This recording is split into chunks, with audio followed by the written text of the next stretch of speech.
Well, hey guys, and welcome back. For any of you that are new to the channel, we're building a lean-to for our organic garden. This is going to be a vegetable washing station and parking for our implements, our ATV and quad and our dump cart and our lawnmower. So I'm going to be parked in here, and we're going to have a vegetable washing station off to the right. So today we're working on getting some roof rafters installed. For that, we're using 2x6s. You could normally use 2x4s on something like a shed roof or a lean-to roof because there's not going to be much snow load or any type of load carrying capabilities here. However, my spacing is 24 inches on center, and we have a 10-foot span from our ledger board to our main beam. So 24 inches on center with slightly over a 10-foot span on the 2x4, there'd just be too much deflection. So we have to use 2x6s in this situation. It's kind of a bummer with lumber prices the way they are, but you know, got to do things right.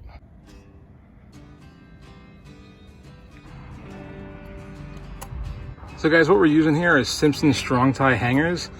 Probably overkill on just a simple lean-to. We could probably get away with just toenailing our rafters in from the top. But you know, I think they're like 60 cents a piece. Now I only need 12 of them, so might as well go all the way, right? And even though it's another step, personally, I think they kind of make things easier because you just come and hang your rafter up here rather than fumbling around trying to hold it and nail it or screw it at the same time. Okay guys, so I'm trimming the end of our 2x6s, and to get our angle where it meets up to the ledger board, I found the first one and I've cut this wedge off of it, which is the exact angle we need. So all I do now is come up to the edge here and we'll line it up, and we'll just get our pencil and trace the new line.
Well, all right guys, that's 6 of them. We're half done.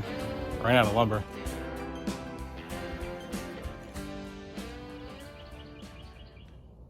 All right guys, got another incredibly late start today. It's like 4 p.m. right now. Had a bunch of stuff to do today. We mowed the lawn, as you guys saw in this video already. Had to run the store. I picked up the power auger. I'm gonna try to get at least 1 or 2 poles sunk tonight, just so I can say I did something and got something done. So did that, filled up the gas can, forgot 2-cycle oil, went back to go get that. Let's see if we can get at least a post in the ground. So guys, this is the machine we picked up. It's a Predator gas-powered auger with a 6-inch bit. It's a Harbor Freight cheapy China tool. That's what they're known for, is cheapy China stuff. You know, I don't have great expectations for this. I got, I don't know, maybe 15, 20 holes to dig. I'm hoping one day in the near future I have a tractor and I can put an auger on it instead of having to do this handheld stuff. But even cheapy China stuff, this still beats using the post hole digger by hand, so I'm no stranger to that either. All right, let's get it opened up.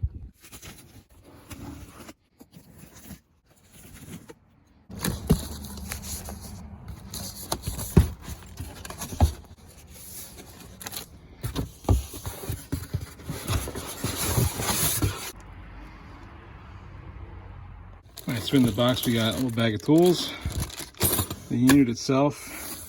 It looks like the bit is over here off to the side.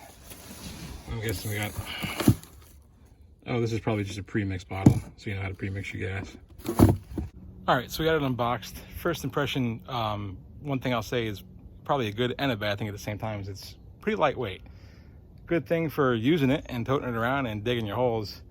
Bad thing because that's usually a sign of maybe not built so good. I don't know, they seem to have really good reviews, so I don't want to bash on the thing too much. I did buy it with my own money, and I'm happy to try it out, and I'm certainly happy to be doing this and having the opportunity to use this as opposed to using handheld post hole digger. So I'm not bashing on it at all. I'm just trying to state what it is.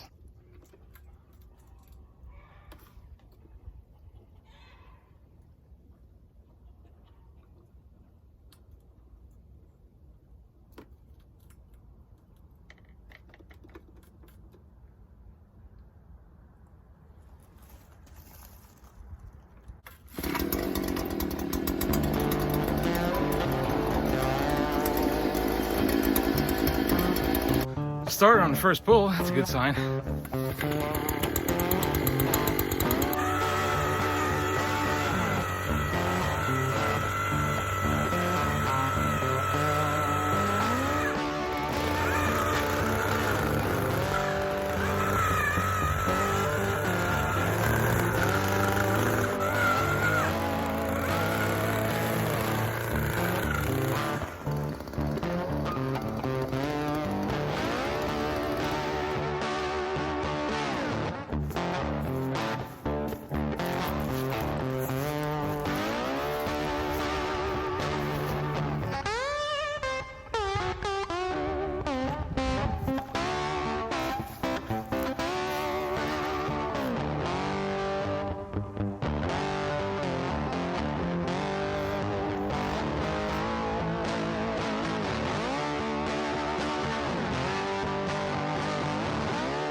All right, so that wasn't too bad at all. We started at about 4:05 p.m. and it's 4:22 right now.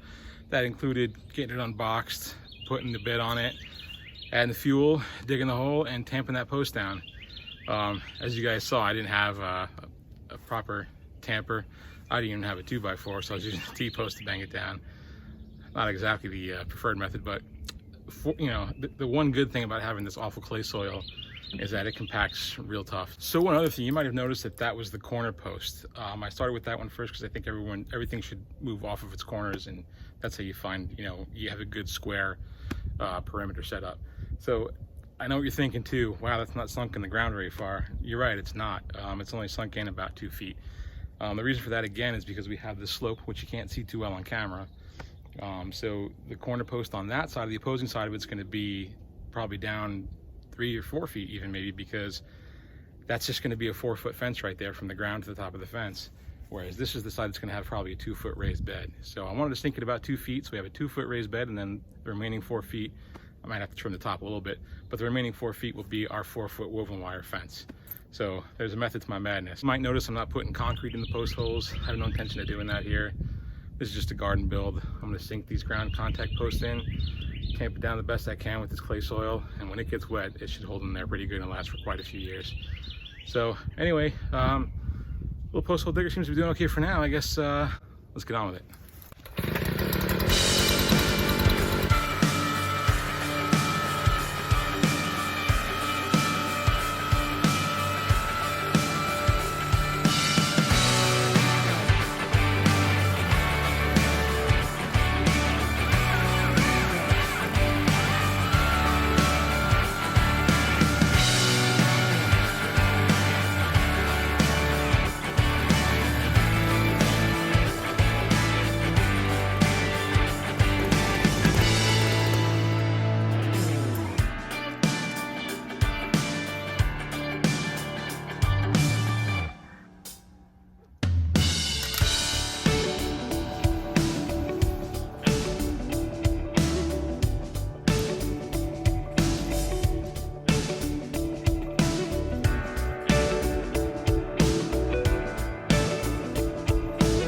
So I did manage to get those 2 in, and then my wife came out and started talking about dinner. So I'm gonna start cleaning up over here. I think one of the most frustrating things about having Homestead is still having jobs, and I have a career, she has a career, there's kids. It's very hard to, I just kind of want to get into this project and keep going and working until it's done. Or at least every day put in 8 hours. It's just my nature, I just want to work on it. But it's like, you start and you stop and you start and you stop, and it's frustrating. It's no one's fault, it's just the way that things are. You can't get going on it because life happens. Still a pretty good day in all. I mean, we got our lawn cut. I managed to go pick up the auger, set it up, get 2 post holes in, ran a bunch of errands, took care of family stuff. So not Superman, right? What more could I ask for? Anyway, I'll catch you guys in a day or two.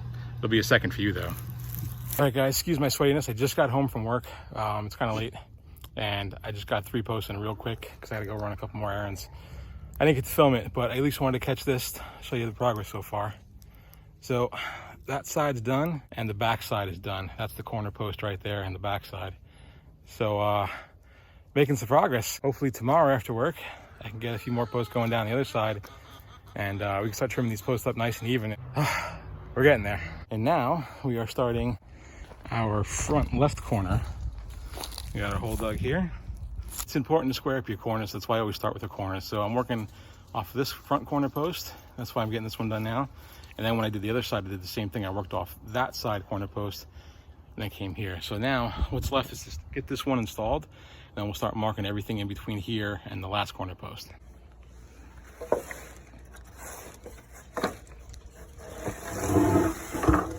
All right, so I went and dug the last 4 of the holes. It's gonna be obviously a total of 6 posts in this last row. A little bit less than 8 feet. I use another calculator online to find out the exact distance I need between posts to give me a nice even distance. So go ahead and start setting some posts now. Again, it's another late night. All right guys, I'm racing against the sun. Got one sunk. I'm using a piece of wood to tamp it down this time. The other one's in the hole. I'll try to get that one tamped down, and I guess we'll call it a night. All right guys, that's it for the day. One day, 2 posts, that's it. All right, 2 more to go. I'll be back. It's frustrating for sure. Anyway, 2 more posts to go. I should be able to get those done tomorrow, I hope, and get this video out to you guys. Man, it's frustrating. I mean, I'm happy to have my day job going again and making money and all that, but there's just so little time for anything right now. And this is a very, very busy time on the homestead. Remember, we got 35 meat chickens coming in a couple days. We got pigs coming in a couple weeks. The garden's got to get built. Everything has to get sowed by probably around April 1st. We are racing here for sure, but 2 more posts. I'll be back. 5 p.m. the next day. Just dropped 2 in the holes. We'll stamp them down.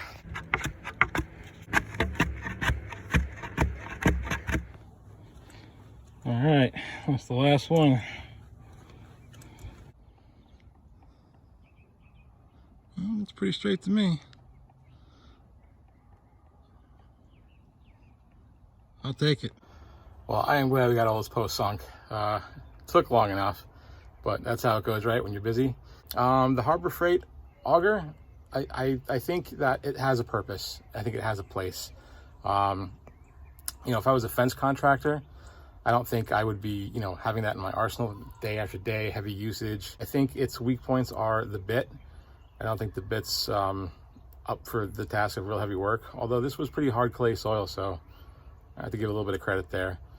And torque, I don't think, you know, it's a small motor. It's really not powerful enough for any real heavy duty work. But I mean, for, you know, just for a homesteader, or you know, putting some posts in the ground, or maybe doing a fence here and there, I think it was a good purchase. We're going to be doing a barnyard in the near future. So I think we're going to be using that for, you know, put some round posts in. I kind of want to get a bigger bit, like an 8-inch bit, so I can use 6-inch round poles. But I don't know if it's going to have enough torque to move the bigger bit. We'll see. Anyway, in the beginning of the video, my daughter and Mrs. Hidden Creek went on a duck capade. We had picked up a duckling as a silver apple yard and a Cayuga cross, I believe, from our good friends at Crooked Toe Farm. And we wanted to get him some company. So we ran to the local Tractor Supply and picked him up 2 more friends. So I'll get some footage of those ducks going for you guys. I'll leave you off with that. All our posts are sunk. Next thing we're gonna do is we're gonna put a string line around the edge of them and trim up all nice and even, start hanging some fence. Thanks for sitting through a million days of sinking posts with me. I'm gonna start looking like a garden pretty soon. Thanks guys, we'll catch you on the next one. Be good. This Hidden Creek got a fistful of ducks. Guys.